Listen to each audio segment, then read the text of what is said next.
Okay, this aircraft, this RC converted 1 meter chuck glider with a twin motor setup on it is ready for test flight number 3.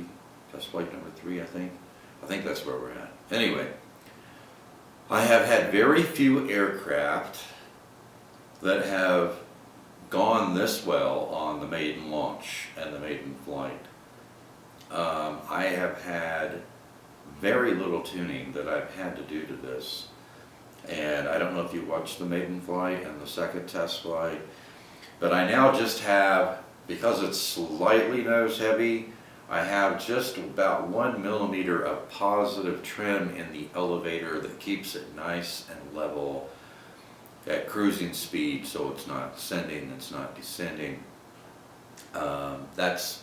That's the only thing I've had to do to the elevator. The rudder, I don't think I've had to do anything. I had to put in a little bit of right trim into the ailerons because it was drifting left ever so slightly.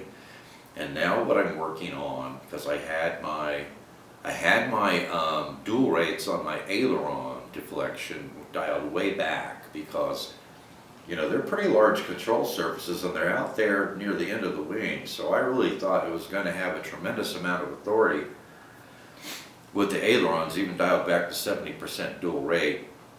I have the linkage set up for maximum movement. So that's why I dialed it back, but that turned out not to be the case. So I've got a good roll rate. I think, if I'm trying to remember, I think I have a good roll rate to the right, and it was lethargic to the left. And I've been working on that, and now I've got a better roll rate to the left, and still have a really good roll rate to the right.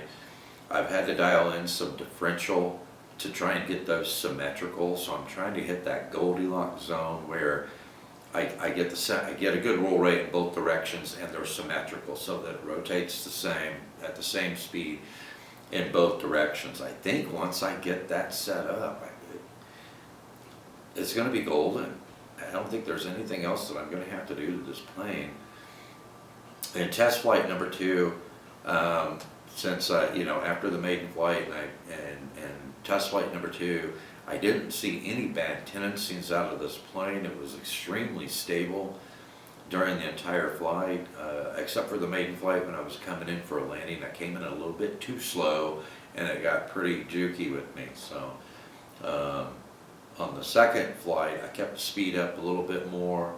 It's going to require just a little bit more speed on landing than what I had on the second landing, but I'll get my landing speed down so it's nice and smooth coming in for a landing. But I did have to test that at vertical power. So from just cruising speed, I pulled it vertical and gassed it full throttle, and went up and did a double vertical roll and then pulled it through in a split S. And that is always a lot of fun to see an aircraft be able to accelerate vertically. I think this is number 5 or number 6 of the aircraft in my inventory now that have enough power, a high enough thrust to weight ratio that it can actually accelerate vertically. And that is absolutely awesome, and I was also surprised at the amount of flight time I'm going to be able to get out of it. So so far this has been an easy one.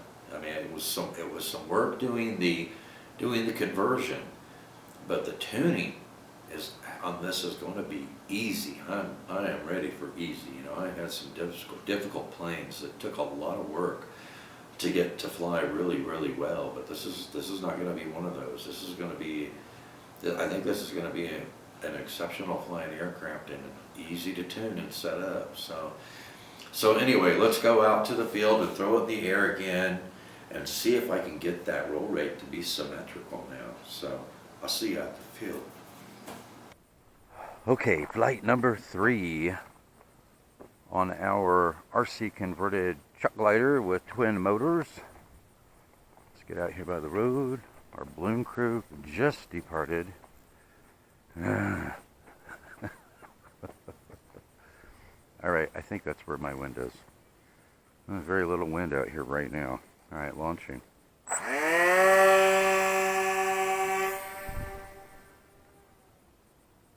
That was about 50% on launch. I have it in beginner mode right now.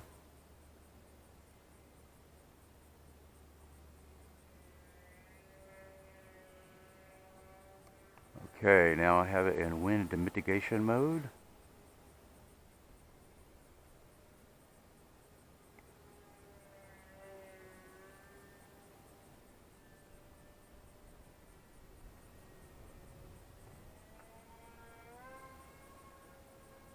Oh, that's better. I increased my dual rate on the ailerons again and put more differential into the left. It looks like my left rolls are fine now. Let's see what we do to the right now. Well, now we're lethargic to the I guess I'm going to have to take out a little bit of the differential so I can get a symmetrical roll rate left and right. I do have the maximum amount of movement, linkage adjustment for maximum movement.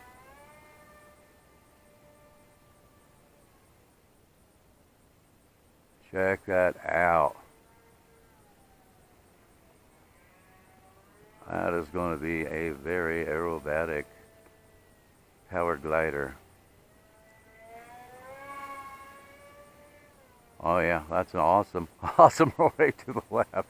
First I had plenty to the right and not enough to the left. Now I have plenty to the left and not enough to the right. All right, I want to see what kind of hammerhead we've got.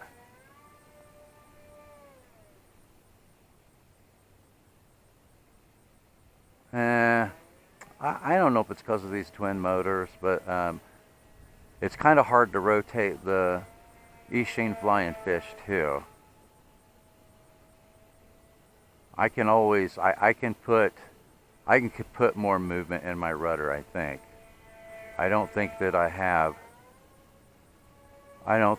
have maximum movement on my rudder as far as linkage goes. I do have my dual rate at 100%, but I think I can improve that. But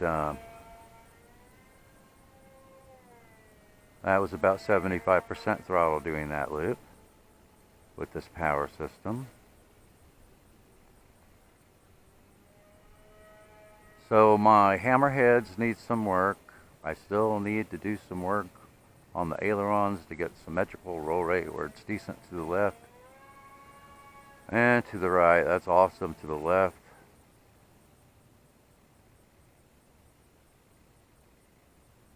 Awesome.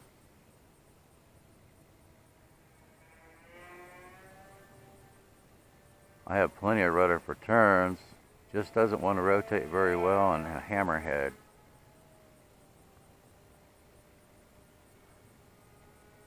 I was really surprised at how little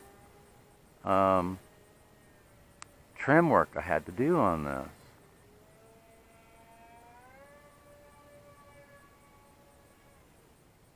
Isn't that awesome? I had the throttle almost completely off there in that dive. I love that power. I've been setting my timer for 5 minutes doing mixed mode flying, but I'm hitting it a little harder this time than I was last time. Look at that rotate. That is awesome. I think I'm going to like it, guys. I think it might be a keeper. We'll see.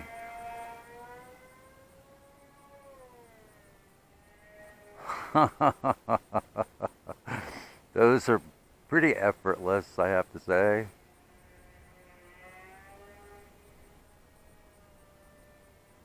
I'll do a split S. Oh, that was a good rotation to the left. Just about had the motor shut off there on the dive.